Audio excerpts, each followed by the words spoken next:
Hi students, அனைவருக்கும் வணக்கம். இன்னைக்கு வீடியோல நம்ம என்ன பார்க்க போறோம் அப்படினா centroid and angle of asymptotes கொடுத்திருக்கிற ட்ரான்ஸ்ஃபர் ஃபங்க்ஷனுக்கு எப்படி ஃபைண்ட் அவுட் பண்ணனும் அப்படிங்கறது தான் பார்க்க போறோம். வாங்க பார்க்கலாம். The open loop transfer function of a unity feedback control system is given by g of s is equal to s plus 4 divided by s into s square plus 6s plus 13. Find the centroid and angle of asymptotes. So, இதுதான் கொடுத்திருக்கிற question. So, இதுல வந்து பாத்தீங்கன்னா என்ன கொடுத்திருக்காங்க? Unity feedback னு கொடுத்துட்டாங்க. அடுத்து வந்து g of s ஓட வேல்யூ கொடுத்துட்டாங்க. சரிங்களா? இப்போ நம்ம என்ன ஃபைண்ட் அவுட் பண்ணனும் அப்படினா சென்ட்ராய்ட ஃபைண்ட் அவுட் பண்ணனும். அதுக்கு முன்னாடி இந்த g of s எடுத்துக்கோங்க. g of s எடுத்துட்டு எத்தனை போல்ஸ் இருக்கு, எத்தனை ஜீரோஸ் இருக்கு அப்படிங்கறத ஃபர்ஸ்ட் ஃபைண்ட் அவுட் பண்ணிடுங்க. சரிங்களா? அத ஃபைண்ட் அவுட் பண்ணதுக்கு அப்புறமா சென்ட்ராய்ட ஃபைண்ட் அவுட் பண்ணிக்கலாம். சரியா? இப்போ இந்த மாதிரி கொடுத்திருக்காங்க அப்படினா சோ இது நியூமரேட்டர், இது டினாமினேட்டர், இது நல்லா தெரியும் உங்களுக்கு. சோ அப்ப இந்த numerator value is equal to 0 னு போடிங்க அப்படினா you will get the number of zeros. Denominator term is equal to 0 னு போடினா you will get the number of poles. இப்போ வந்து பாத்தீங்கன்னா s plus 4 is equal to 0 னு கொடுத்துட்டேன். அப்போ இதில இருந்து s is equal to -4. அப்போ எத்தனை zeros இருக்கு அப்படினா ஒரே ஒரு 0 தான் இருக்கு இந்த ப்ராப்ளம்ல. ஓகேவா? அப்ப நான் என்ன பண்ணிக்கலாம் அப்படினா number of zeros z is equal to 1 னு எழுதிக்கிறேன். ஓகே? அடுத்து so denominator term எடுத்துக்கிறேன். s into s square plus 6s plus 13 is equal to 0.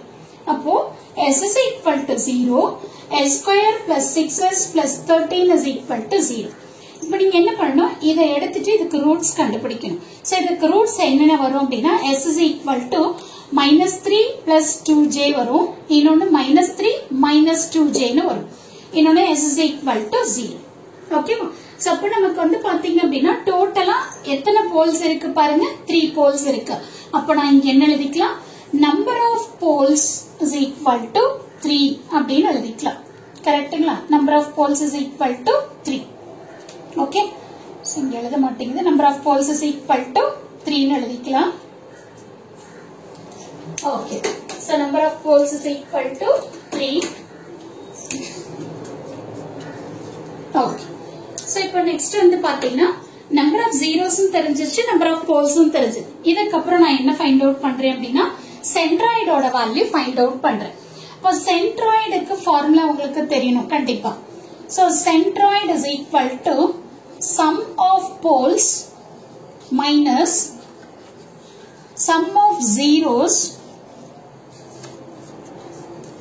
divided by poles minus zeros. P ங்கிறது poles, Z ங்கிறது zeros. ஓகே? இப்போ sum of poles அப்படினா நமக்கு என்னென்ன poles வந்தது அது எல்லாத்தையும் எடுத்து ஆட் பண்ணிக்கணும்.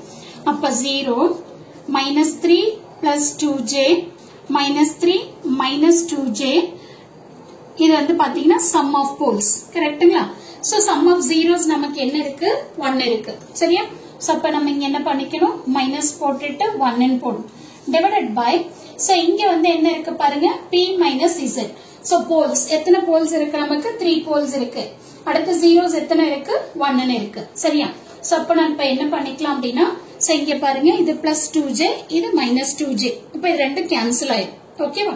அடுத்து வந்து பாத்தீங்க அப்படினா இங்க -3 ன்னு இருக்கு. அப்ப நமக்கு என்ன வரும், -6 ன்னு வரும். ஓகேவா? அடுத்து இங்க என்ன இருக்கு பாருங்க, -1 ன்னு இருக்கு. ஓகே?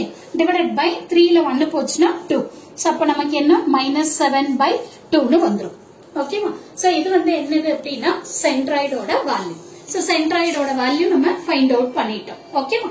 அடுத்து நான் இப்ப என்ன பண்ணனும் அப்படின்னு சொன்னீங்கன்னா angle of asymptote find out பண்ணனும். So angle of asymptote first formula எழுதிக்கோங்க. சோ ஃபார்முலாஸ் ரொம்ப முக்கியம், நல்லா படிச்சுக்கோங்க. angle of asymptote is equal to plus or minus 180 degree into 2q plus 1 divided by p minus z. p ங்கிறது number of poles, z ங்கிறது number of zeros.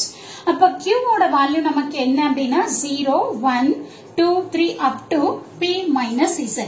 So number of poles இங்க எத்தனை வந்திருக்கு, 3 வந்திருக்கு. zeros எத்தனை இருக்கு, 1 ன்னு இருக்கு. அப்ப 3 minus 1 வந்து 2. அப்ப q ஓட வேல்யூ 0 1 2. சரிங்களா? அப்போ இந்த டிஃபரெண்ட் வேல்யூஸ் ஆஃப் Qக்கு நம்ம என்ன கண்டுபிடிக்கணும்? ஆங்கிள் ஆஃப் அசிமிட்டோட் ஃபைண்ட் அவுட் பண்ணணும். சோ ஃபர்ஸ்ட் நான் என்ன எடுத்திருக்கேன்? Q is equal to 0 எடுத்துக்கிறேன். எடுத்துக்கிட்டு ஆங்கிள் கண்டுபிடிக்கலாம். So angle is equal to plus or minus 180 degree into 0 into anything 0 ஆயிரும். அப்ப இங்க என்ன வரும்? 1 ன்னு வரும். divided by 3 minus 1 2. சோ அப்ப இத நம்ம சிம்பிளிஃபை பண்ணோம் அப்படினா plus or minus 90 degree ன்னு வந்துரும். ஓகேவா? அடுத்து வந்து பாத்தீங்க அப்படினா Q is equal to 1.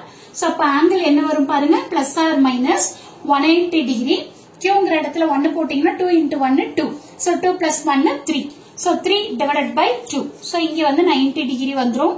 சரிங்களா? So இதை மல்டிப்ளை பண்ணீங்கன்னா plus or minus 270 degree ன்னு வந்துருச்சு. ஓகே? அடுத்து நான் என்ன பண்ணனும்? Q is equal to 2 ன்னு சப்ஸ்டிட்யூட் பண்ணனும். ஆங்கிள் என்ன வரும் பாருங்க? plus or minus 180 degree. So 2 ன்னு போடுறப்ப 2 into 2 4. So 4 plus 1 5. So 5 divided by 2. So இப்ப இதை நீங்க சிம்பிளிஃபை பண்ணீங்கன்னா plus or minus 450 degrees ன்னு வந்துரும். ஓகேங்களா? சோ இந்த மாதிரி தான் நம்ம என்ன பண்ணணும் அப்படின்னா ஆங்கிள் ஆஃப் அசிமிட்டோட்ஸும் சென்ட்ராய்டோட வேல்யூவும் நம்ம ஃபைண்ட் அவுட் பண்ணணும். சரிங்களா? சோ இந்த ஸ்டெப் வந்து பாத்தீங்க அப்படின்னா ரொம்பவும் இம்பார்ட்டன்ட். எந்த டாபிக்ல அப்படின்னு சொல்லி பாத்தீங்கன்னா நீங்க ரூட் லோகஸை கன்ஸ்ட்ரக்ட் பண்ணணும் அப்படின்னா இந்த சென்ட்ராய்டை கால்குலேட் பண்றதும் ஆங்கிள் ஆஃப் அசிமிட்டோட் கால்குலேட் பண்றதும் ரொம்பவும் இம்பார்ட்டன்ட். சோ கண்டிப்பா இந்த வீடியோ உங்களுக்கு யூஸ்ஃபுல்லா இருக்கும்னு நினைக்கிறேன். Thank you for watching this.